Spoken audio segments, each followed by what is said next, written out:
Listening instructions. The listening test is about 30 minutes long and audio will be played once. There are 4 parts to the listening test.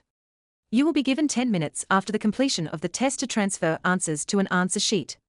Each part contains 10 questions with a total of 40 questions. Section 1. You will hear a woman talking to a man who works in a tourist information office. First, you have some time to look at questions 1 to 6. Pause the recording for 30 seconds.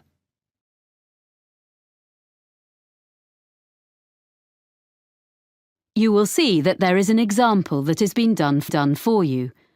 On this occasion only, the conversation relating to this will be played first.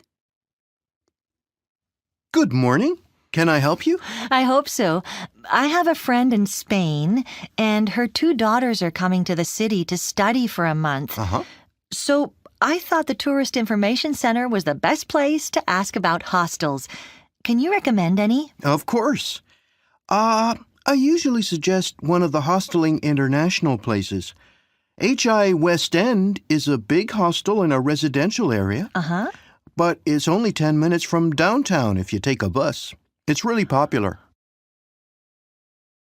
The journey time is by bus, so bus has been written in the space. Now we shall begin. You should answer the questions as you listen, because you will not hear the recording a second time. Listen carefully and answer questions 1 to 6. Good morning. Can I help you? I hope so.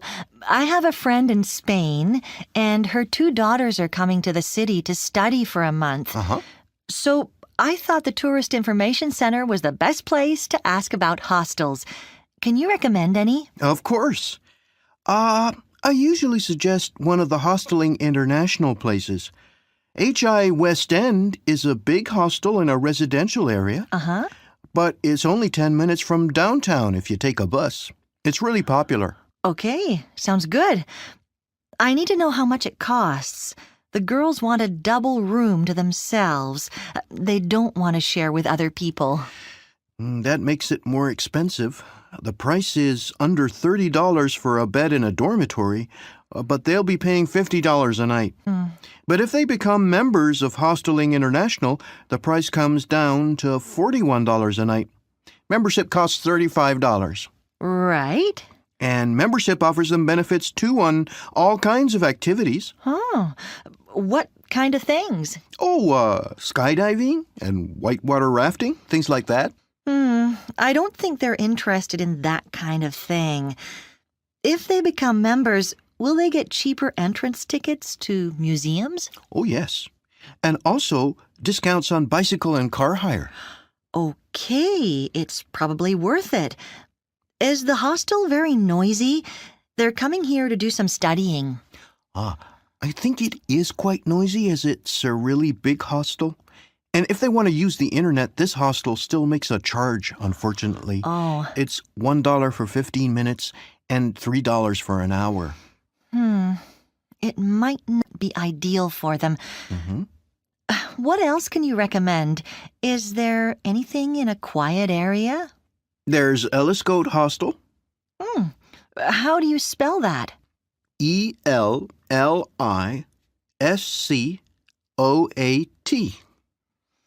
I've never heard that name before. And where is that? It's on the beach looking over the bay. Here, look on the map. Oh. It's quiet, but not far from Dragon Island. There's plenty going on there in the evening. Oh, that's a nice area. And if they want to go to Dragon Island, it only takes a couple of minutes to walk down to the ferry. So how much is a room there? It's in such a nice spot that the rooms are a bit more expensive. They're $62. Does that include any meals? Unfortunately not. It is possible to buy meals in the hostel at a reasonable price, but because it isn't very busy in the winter, they only cook in summer. Before you hear the rest of the conversation, you have some time to look at questions 7 to 10.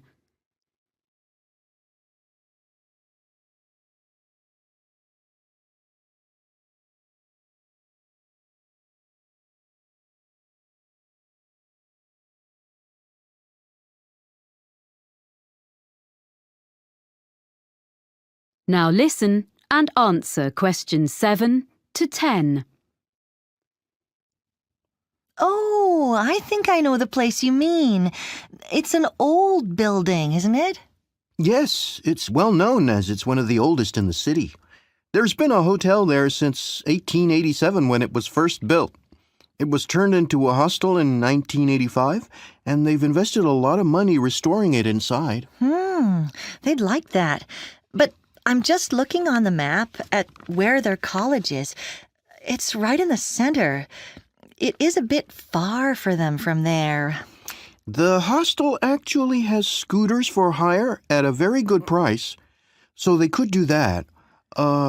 It would be quicker than cycling or walking to the center. It is a bit expensive, but it sounds like the best one so far, unless there's something a bit cheaper. Okay, what about the backpackers hostel? That's not so expensive. It's in a side street in the entertainment district. They wouldn't need to go far to find everything they want. They could walk everywhere. And it's very reasonable. Only $45 and another $5 if they want to have breakfast. But what about other meals?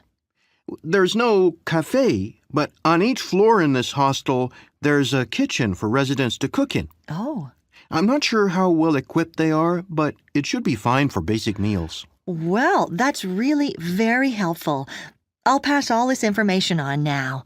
Do ask your friends to ring me if they need to know anything else. I will. Thank you. That is the end of section 1.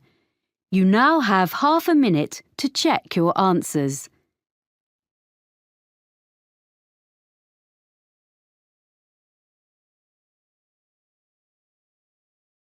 Now turn to section 2.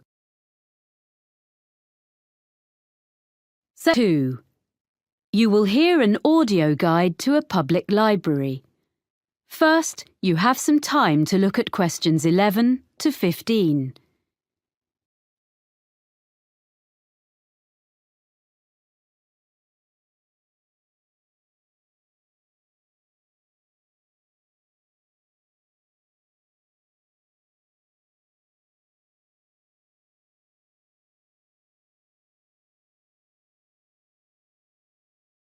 Now listen carefully and answer questions 11 to 15.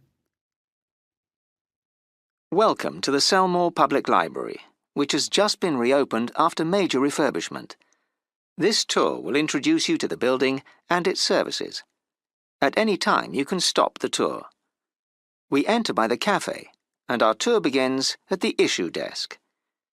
If you stand between the information desk and the issue desk and look at the opposite wall, you will see shelves of books in the left-hand corner. This is where you will find a large number of novels and short stories. They are arranged alphabetically. If you are looking for something in particular, and it's not on the shelf, you can reserve it. The next area, directly opposite the issue desk, is a section where people can study. The library provides computers for users free of charge on the next floor, beside the reference books. But this area is for people to use their own laptops. You should ask for the internet passcode at the information desk. In the right-hand corner of this floor, there is a cafe. A selection of daily newspapers is always available there, but you can also take magazines into the cafe to read while you have a drink. You will find these on the racks to the left of the cafe, and there is a large selection. They are for reference only and cannot be borrowed, but you are welcome to photocopy any articles of interest. We ask you to return them when you have finished. You are not allowed to take fiction or any other books from the shelves into the cafe. Next to the cafe is the exit door leading to the stairs and escalator to the other floors. The largest collection of books in the library is fiction, and the next largest is non-fiction, which is in the corner of this floor opposite the cafe. These can all be borrowed, as opposed to the reference books on the next floor, most of which cannot be taken out of the library, but they can be photocopied. There are several photocopiers available for this purpose downstairs in the basement. To one side of the issue desk is a door leading onto a gallery. This was added to the library as a public space where talks are given once a week on a Saturday by visiting authors of both fiction and non-fiction. It also houses the biography section. There are notices advertising the talk in the study area. Any books that you want to borrow should be taken to the issue desk. Before we leave this floor, I will give you some information about using the library. There are also helpful notices by the information desk. Before you hear the rest of the talk, you have some time to look at questions 16 to 20.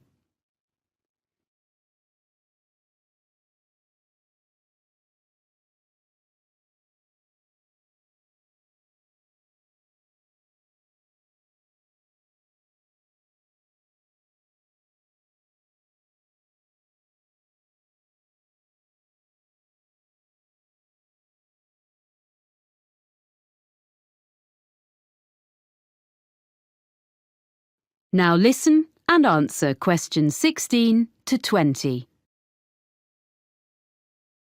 To join the library and take books out, you need a membership card. Take your passport or identity card, as well as proof of your home address, to the information desk and you will be issued with a card. After a period of 2 years, all readers are required to go to the desk with a document that has their name and current address on it, so the library can keep up-to-date records of where people are living. There's no need to show a passport again, and there is no charge for this, but any lost cards are charged at £5. If you can't find the book you want on the shelves, you can reserve it. If it's in another library in the city, we can usually get it for you within a week. If someone else has borrowed it, it can take a few weeks. Either way, we notify you by phone or email when the item is available to be picked up. We will hold it for you for 5 days. Books can be borrowed for 14 days and can be renewed for a further 2 weeks. Children's books also have a 2-week borrowing period. The same system exists for CD-ROMs and CDs, but DVDs, both children's and adults, can only be borrowed for up to 7 days. It isn't possible to renew them. Some reference books can be borrowed, but normally only for 1 day, so 24 hours. The library opening hours have been changed slightly. Instead of opening late on Wednesday evenings till 8 p.m, we will be closing at 6, as on other weekdays, but we will close at 7 instead of 5:30 on Saturdays and, a new development, we are going to open on Sunday mornings from next month 9 to 1. We are closed on public holidays and notices are posted in the library about these. Before you go upstairs, please note that if you're going to the exhibition area on the 3rd floor, large bags are not allowed. There are lockers beside the reference area on the 2nd floor where you can deposit them. If you need change, you can get that from the information desk on the 1st floor.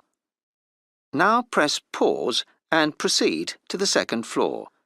When you reach the top of the stairs, press play. That is the end of section 2. You now have half a minute to check your answers. Pause the recording for 30 seconds.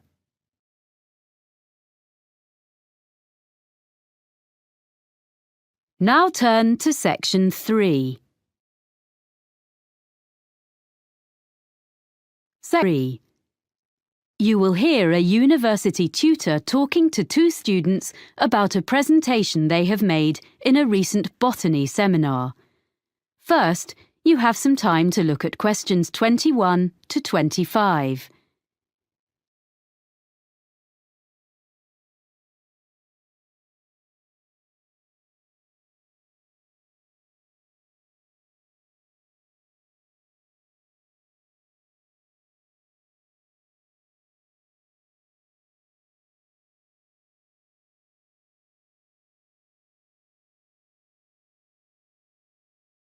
Now listen carefully and answer questions 21 to 25.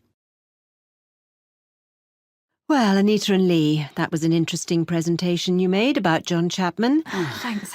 There are a few points I'd like to run through before you write it up. One thing, which you didn't explain, was why you decided to do a presentation on this man who spread apple varieties across the US. Well, ages ago, we were chatting about stuff we'd read as children, and I told Lee the Johnny Appleseed story.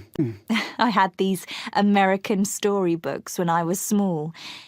Then when we were looking into the area of domesticated species of plants for our presentation, we realised that the introduction of the apple with the settlers in the US would be a good case study. And I remembered Chapman, so we looked up the real guy behind the legend. Right. I think that would have made a good intro. I thought it was too personal. Just a couple of minutes would have drawn your listeners in. Anyway, now a more serious point. You didn't mention the sources of some of your information. We used some books and journal articles and did an internet search and found some good sites. We've put them on the back of the handout we gave everyone at the end. Oh, let me see. Oh, here it is. Johnny Appleseed, Man and Myth, 1967. The thing is, you really have to make this explicit when you talk. And anything you show, data you project from your laptop, etc., you must have the source on it. Right, OK. At least you have got it all documented. I was a bit concerned about that. Sorry. Anyway, now the content of your talk. What your listeners wanted to understand was whether there were apples in the US before the Europeans started to live there. Well, you told us the early settlers had brought young apple trees, but that few of them had thrived because the climate was harsh. But what about native species? I don't think you were very clear about species already there. According to what I've read, there were some crab apples, but that was all. Everything that people now think of as traditional American apples was species that the Europeans either introduced or bred by chance. Because they tended to seeds rather than use grafting. Yes, quite. But what to me was fascinating, and I saw most members of your audience start to take notes, was when you discussed how the apple genes spread via the Silk Route into Europe from the wild apple woods of Kazakhstan. Yes, well, I'd like to have said more about the development of grafting in ancient China as a way of producing predictable varieties. It was so early in history. But it's the natural development of the original wild apple into new species that people wanted more about, which says a lot for your presentation. You enthused your audience. So now we need to discuss the form your follow-up work will take. Are you going to produce a paper? Or are you thinking of putting it all up on the department website? I felt we could do both, and we could do a poster of some data, but Lee wasn't sure. No, I think it would be enough to use the website. We can offer a link to our email for queries. That would save time and trees. I think Lee's right. A poster would be nice, but it'd take too much time. OK. Before you hear the rest of the conversation, you have some time to look at questions 26 to 30.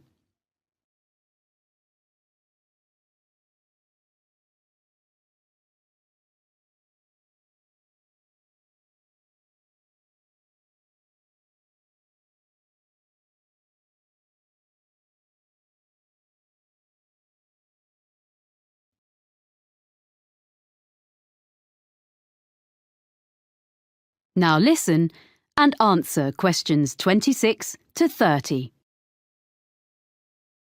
Now, I just want to give you a few pointers about the techniques of your presentation. Mostly, it was good. But there are a few things you need to bear in mind next time you do one.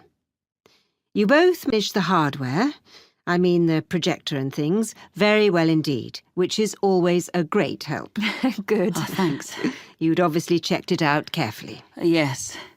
But unfortunately, we hadn't finished our maps when we did the practice on my computer at home. That's why there was some the wrong way up. We didn't realise the software on the laptop was a bit different from the one I have. But you sorted out the problem very quickly and didn't let it fluster you, so it wasn't a big problem. We could all read the map when we needed to. So it was okay, but we could have done better, we realise. There was a bit at the end where I felt something didn't go as you'd planned. Am I right? We had a few maps which we ended up leaving out because we needed to get on to our conclusions. Yes, it took longer to explain the technical aspects of grafting than we'd expected. So, sticking to the time limit for each part of our presentation is something we didn't manage at all. Which means we've definitely got to improve before we do another one. Yes. Apart from that, well, the handout was perfectly adequate for a seminar like this. It gave all the key information, and, of course, now I realise the sources are listed at the back. But you need to do those references in the correct format, as footnotes, in future. Okay. Yes, sorry, we will. And finally, other students will be presenting projects later in the course. I shall be reminding them how well you both spoke, and that no one had any problem hearing or understanding either of you. In that respect, your talk was a model that the others can follow. Oh, thank you. Yes, thanks very much. This feedback has been very helpful. Well done, both of you. See you in a fortnight. Bye. Yes, thanks. That is the end of section 3. You now have half a minute to check your answers. Pause the recording for 30 seconds.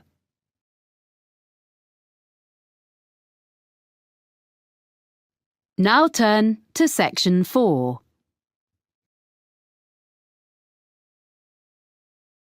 Section 4. You will hear a lecturer describing some investigations into the sense of taste. First, you have some time to look at questions 31 to 40.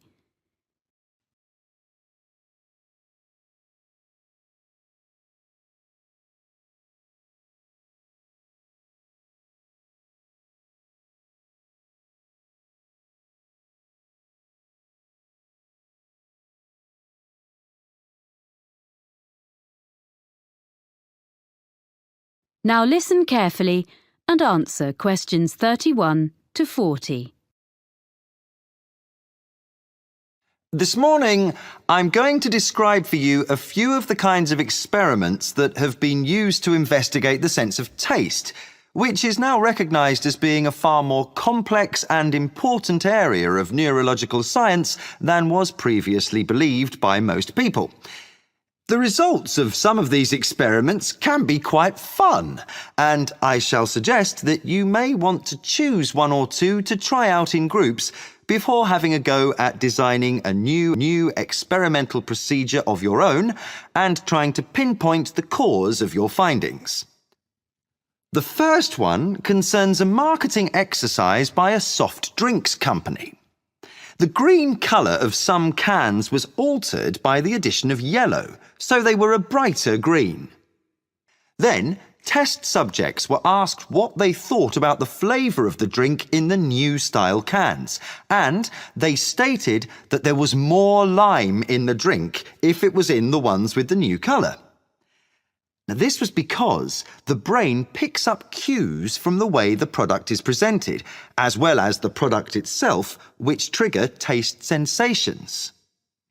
Before food was packaged, humans used colour to gauge the ripeness of fruit, for example. Next, there's the old problem with chewing gum. Everyone knows that after a few minutes chewing, it loses its minty flavour. However, if you ask people to chew up to the point where it becomes tasteless, and then ask them to eat a little sugar and continue chewing, to most people's surprise, what happens is that the original mintiness actually returns, because it is the sweetness which is needed to make the mintiness perceptible. So, combinations of flavours can be significant, as the brain needs one of them in order to recognise the other. Another experiment demonstrates something we've all done. Drink half a fizzy drink straight from the fridge and then leave it at room temperature for a while. Take a sip and you may well decide you don't like it. The warm drink is too sweet to be refreshing. So, put the rest back in the fridge until it's chilled again. Now try it. Much better. Of course, the sweetness doesn't change. It is our perception, because how sweet it tastes depends on the temperature. The extent to which the drink is sweetened is less evident if the drink has been cooled. Another interesting result has been derived from experiments with sound. One of these involved eating crisps. Subjects were put into soundproof rooms and given batches of crisps to eat. As they ate, the sound of crunching which they made as they ate the crisps was played back to them. This was adjusted so that they sometimes heard the crunching as louder, or at other times more high-frequency sounds were audible in the sound feedback that accompanied their eating. Fascinatingly, if the sound level was louder or higher frequency, they reported that the crisps were actually fresher. Of course, the crisps were in fact the same every time. So, it was clear that the level and quality of what they were hearing was influencing their taste perceptions. So, we've looked briefly at colour, at complementary flavours, at temperature and sound. It seems that all the senses are working together here. But what about the sense of touch? A number of experiments have been done in this area. If you take, for instance, cheese sauce and prepare different versions, some thicker and some thinner, but without any alteration in the strength of flavour, what do you think the subjects perceive? Yep. If the sauce is thicker, they'll say the cheesy flavour is less strong. It was clear that the thing that was influencing the subject's judgment about the flavour of the sauces was the texture of each one. Now, this result is important for dietitians as well as marketing executives. Lastly, another variation on the two flavours theme. This concerns the capacity of the brain for bridging a sensory gap. The subjects in this experiment stuck out their tongues so that the testers could drip two liquids onto them simultaneously, one strawberry-flavoured and one sugar-flavoured. The testers then took away each flavour in turn. When the sweetness was taken away, the subjects reported they could hardly taste anything. But they continued to think they could taste strawberry even after it was taken away. So that taste gap was filled. Well, that's just a quick look at some of the examples in the current literature. The references will be in the handouts you'll get at the end of the session. Now, let's see about trying a few of them for ourselves. That is the end of section 4. You now have half a minute to check your answers.